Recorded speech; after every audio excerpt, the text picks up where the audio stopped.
Topic 11.3 photo electric effect, सब topic 11.3.1 hertz observation.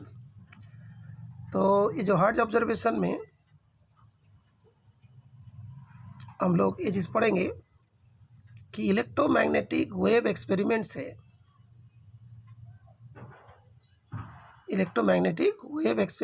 के कौन सी ऑब्जर्वेशन से फोटो इलेक्ट्रिक एमिशन का डिस्कवरी हुआ था। तो सेंटेंस में वही लिखा है, phenomena of photo electric emission was discovered in 1887 by Henry Hertz during his electromagnetic wave experiment. तो इलेक्ट्रोमैग्नेटिक वेव एक्सपेरिमेंट क्या था उसको शॉर्ट में बता देता हूँ एक डायग्राम के थ्रू। ओके, यहाँ पे देखोगे P1 P2 दो मेटालिक प्लेट है और P1 के साथ S1 एक मेटालिक स्फीयर, P2 के साथ S2 एक मेटालिक स्फीयर है और यहाँ पे इंडक्शन कॉइल है जो high potential difference more than 1000 volt produce करते हैं।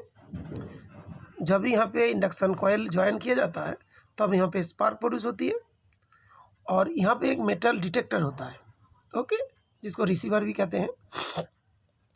उसके दोनों कार्टेन में भी दो मेटालिक स्फीयर होती है। तो देखा जाता है जब भी यहाँ पे स्पार्किंग शुरू हुआ यहाँ पे भी स्पार्किंग होने लग जाते हैं। तो इसके मतलब क्या होगी कि यहाँ से जब तक एनर्जी S1 S2 से जब तक एनर्जी इधर ट्रांसफ़र नहीं होगा तब तक यहाँ पे मतलब स्पार्किंग नहीं हो सकते। तो यहाँ पे कौन ट्रांसफ़र किया था, इस जगह से लेफ्ट हैंड साइड से राइट हैंड की तरफ स्पार्किंग को कौन ट्रांसफ़र किया था, कौन एनर्जी को ट्रांसफ़र किया था, वो किया था इलेक्ट्रोमैग्नेटिक वेव्स। ओके, और इसीलिए इसको क्या बोलते हैं, इलेक्ट्रोमैग्नेटिक वेव एक्सपेरिमेंट। ओके, ठीक है। तो उसके दूसरे लाइन में क्या लिखा है, इन इस experimental investigation on the production of electromagnetic waves bye means of A spark discharge. मतलब इसी एक्सपेरिमेंट में investigation on the production of electromagnetic waves bye means of A spark discharge, इसीलिए इसको क्या बोल रहे हैं, स्पार्क डिस्चार्ज। हमने बोला था ना स्पार्क जो है S1 S2 से कहाँ पे हुआ था, S1 S2 डैश में साइमल्टेनियसली हो गया था। ओके, और वो किसके वजह से हुआ था, इलेक्ट्रोमैग्नेटिक वेव प्रोडक्शन के वजह से हुआ था।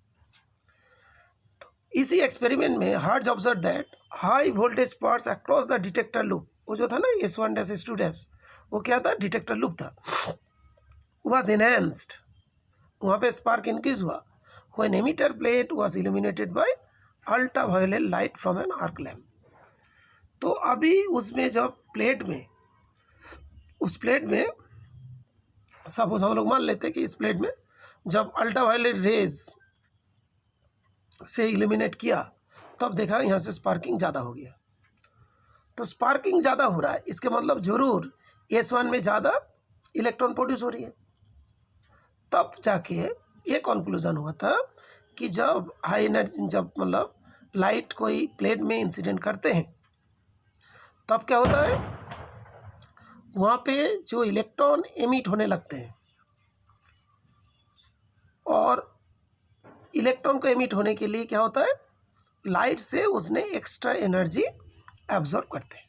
ओके, तो इसी ऑब्जर्वेशन के थ्रू कन्फर्म हुआ था जो है लाइट में जो कोई मेटालिक प्लेट में जब कोई लाइट इंसिडेंट करते हैं तब वहाँ से चार्ज पार्टिकल एमिट होता है, दैट मीन्स इलेक्ट्रॉन एमिट होने लगते हैं। ओके, और उसी को ही बोला गया था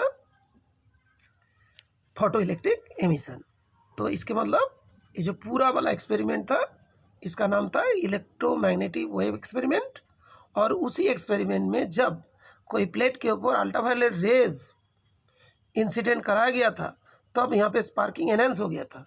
तो एनहांस के पीछे यही रीजन था कि इस जगह पे जब अल्ट्रावायोलेट रेज आ रहा है तब यहाँ पे ज़्यादा इलेक्ट्रॉन प्रोड्यूस हो रहा है।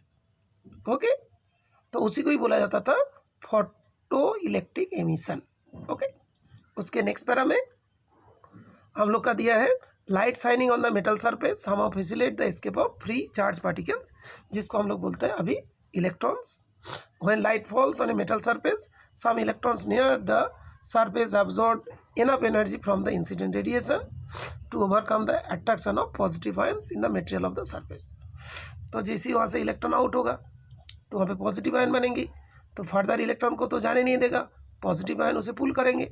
आई वाला लाइट इंसिडेंट करा दिया तो क्या होगा, इलेक्ट्रॉन के पास एनर्जी बढ़ जाएगी और उसने जो पॉजिटिव आयन का जो पुलिंग फोर्स को ओवरकम कर लेंगे। After gaining sufficient energy from the incident light, electron escape from the surface of the metal into the surrounding space. और एक चीज़ बता देता हूँ, यहाँ पे मान लो किसी के ज़्यादा डाउट्स होती है तो उसके वजह से, जैसे मान लो एक्सपेरिमेंट के हमने शॉर्ट में बता दिया, कोई डिटेल्स में इसको समझना चाहते हो तो उसके लिए भी एक वीडियोस बना देंगे, ठीक है। और रिक्वायरमेंट है तो मेरे को बता देना, ठीक है।